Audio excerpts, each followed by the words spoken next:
Hi students, welcome to this e-learning video on physics. Today our topic of discussion is what is pressure. इस video में हम बात करेंगे pressure की definition के बारे में और किस तरीके से हम इसको मैथमेटिकली एक्सप्रेस कर सकते हैं उसके बारे में हम डिस्कस करेंगे। तो चलिए बात करते हैं प्रेशर के बारे में। आपने अगर कभी जो है नेल को हिट करने की कोशिश की हो हैमर के साथ, इस एग्ज़ाम्पल को लेके मैं आपको समझाने की कोशिश करती हूँ कि प्रेशर आखिर है क्या।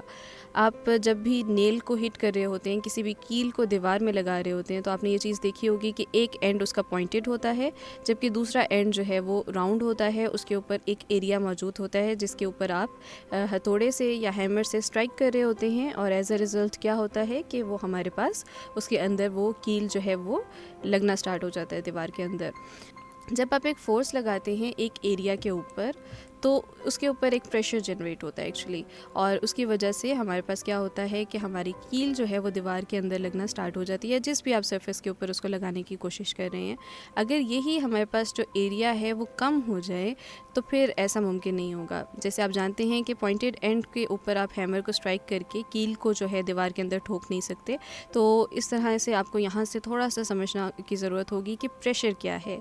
प्रेशर बेसिकली ये चीज़ है कि आपने जो परपेंडिकुलर फोर्स लगाई है किसी एरिया के ऊपर, उस चीज़ को हम कहते हैं प्रेशर।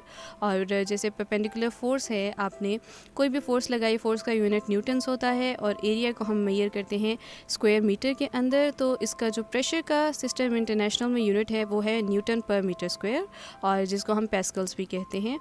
इस फोर्स को आपने इस एक्सप्रेशन के थ्रू आप प्रेशर को डिफ़ाइन करते हैं कि force acting per unit area is called pressure.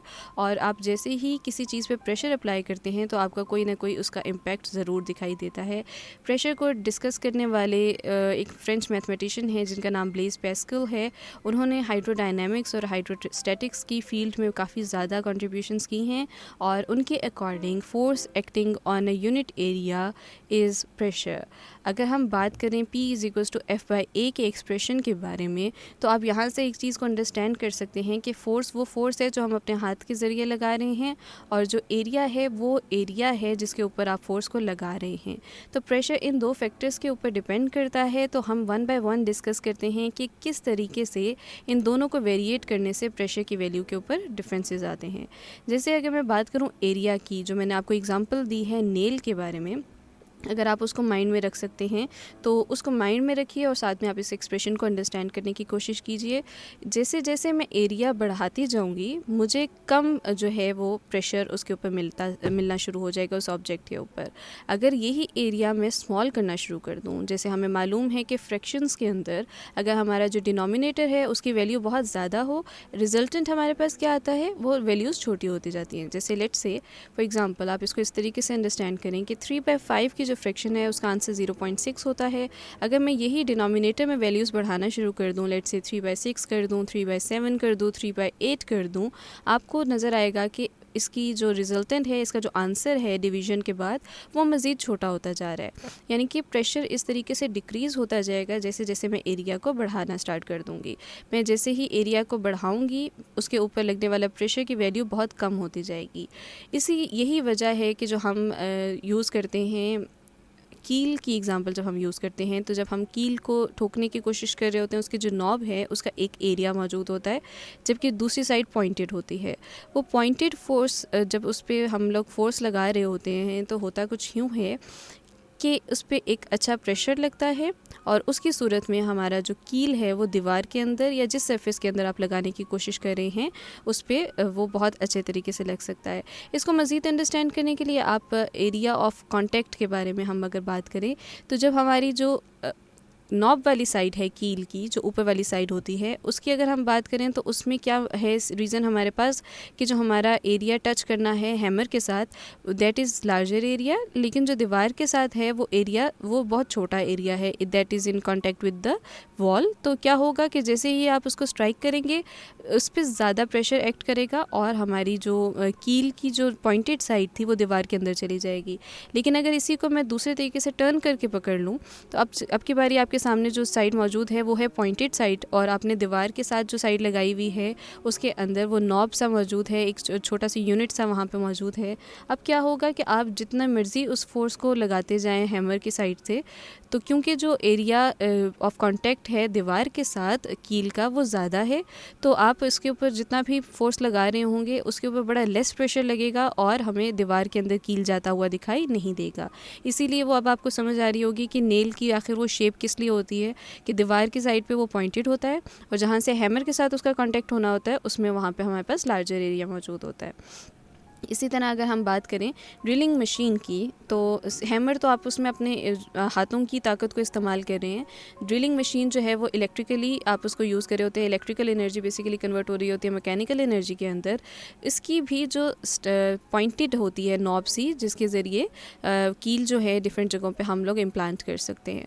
ये पॉइंटेड एरिया आप देख लें कि बेशक इलेक्ट्रिकली आप उसको यूज़ कर रहे हैं या फिर आप उसे मैनुअली यूज़ कर रहे हैं, आगे से जो हमारे पास सिस्टम की कॉन्फ़िगरेशन है वो बिल्कुल इसी तरीके से है कि आपके पास एक साइड जो है वो पॉइंटेड होने चाहिए। जितनी वो पॉइंटेड होगी, जितना कम सरफेस एरिया होगा, उतना ही जो है वो ज़्यादा प्रेशर जनरेट होगा और एज अ रिज़ल्ट हमें वहाँ पे कील लगाने में आसानी होगी। इसी तरह अगर हम बात करें कटिंग और चॉपिंग के बारे में, तो हमें मालूम है कि जो नाइफ़ है उसकी एक साइड कटिंग एज होती है, जबकि दूसरी साइड जो है वो ब्लंट एज होती है, जहाँ से आप कुछ भी कट नहीं कर सकते।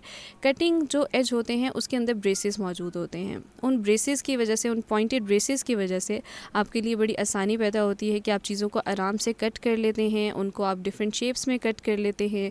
और इस कटिंग में अगर हम बात करें कि किस तरीके से कितने प्रेशर की ज़रूरत होती है, क्या चीज़ें होती हैं, तो जो कटिंग एज है उसके अंदर मौजूद ब्रेसेस की वजह से क्या होता है कि जो एरिया ऑफ कांटेक्ट है उस फ्रूट के साथ, उस वेजिटेबल के साथ, वो रिड्यूस हो जाता है। एज अ रिज़ल्ट हमारे पास ज़्यादा प्रेशर वहाँ पे आना शुरू हो जाता है।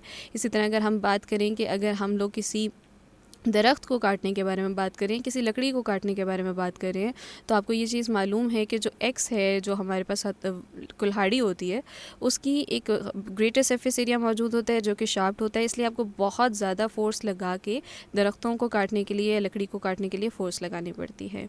चलिए, ये तो वो बातें थी जिसमें हाई प्रेशर के एडवांटेजेस को हमने डिस्कस किया। अब हम बात करते हैं उन एडवांटेजेस की जो कि लो प्रेशर की वजह से हमारे लिए काफ़ी ज़्यादा डेली लाइफ में यूज़फुल होती हैं।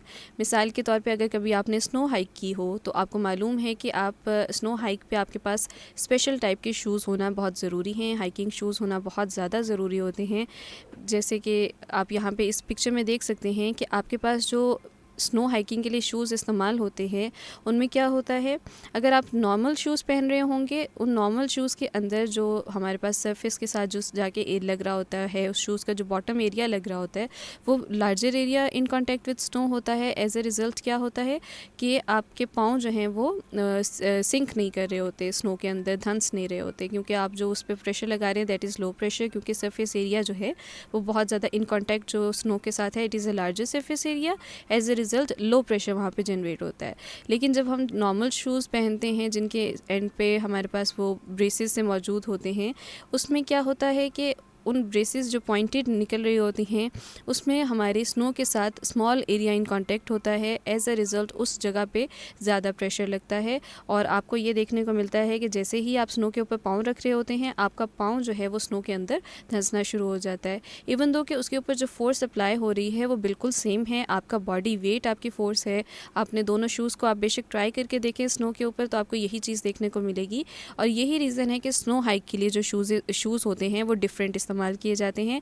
वो शूज़ इस्तेमाल किए जाते हैं जिनका लार्जर एरिया जो है वो हमारी स्नो के साथ इन कांटेक्ट रहे और एज अ रिज़ल्ट उस पर लेस प्रेशर लगे और हमारे शूज़ जो हैं वो बर्फ़ के अंदर ना जाएं। इसी तरह अगर हम बात करें टैंक्स के बारे में, जो स्टील टैंक्स के टायर्स होते हैं, उसमें अगर हम बात करें कि उसके टायर्स के इर्द गिर्द स्टील ट्रैक्स लगे हुए होते हैं, जो हमारे आर्मी में वेपनरी तौर पे जो टैंक्स वगैरह इस्तेमाल होते हैं, उसमें ये आखिर हमें स्टील ट्रैक की इस पे ज़रूरत क्यों पड़ती है? वो इसलिए पड़ती है कि जो हमारे जो व्हील्स होते हैं वो बहुत ज़्यादा हैवी होते हैं और क्योंकि उन व्हील्स का जो एरिया ऑफ कांटेक्ट है हमारी ग्राउंड के साथ जिसके ऊपर उन्होंने मूव करना होता है वो बहुत कम होता है। टायर्स का जो एरिया होगा नॉर्मली अगर हम बात करें स्टील ट्रैक्स के बगैर, तो वो बहुत ज़्यादा प्रेशर लगाएंगे उस ग्राउंड के ऊपर। अब उस प्रेशर से बचने के लिए वहाँ पे ये स्टील ट्रैक्स लगाए जाते हैं जो कि एक बहुत लार्जर सरफेस एरिया के ऊपर उनका इम्पैक्ट आ रहा होता है। वो तमाम टायर्स उसके अंदर अनरैप हुए होते हैं और जो हमारे पास ग्राउंड के ऊपर जो फोर्स लग रही होती है उसको जो एरिया है उसका एरिया बहुत ज़्यादा होता है, लार्जर कॉन्टैक्ट। आप इमेज के थ्रू इसको अंडरस्टैंड करने में आपके लिए आसानी भी हो रही होगी। तो यहाँ पे क्या होता है, एज अ रिज़ल्ट उस टैंक का जो प्रेशर है वो ज़मीन के ऊपर बहुत कम लगता है। तो ये जो टेक्निक यहाँ पे लगाई गई है कि आपके पास 4 या 5 टायर्स वाला जो टैंक होता है उसके इर्द गिर्द स्टील ट्रैक लगा दिया जाता है ताकि लेस प्रेशर लगे ग्राउंड सर्फेसिस के ऊपर।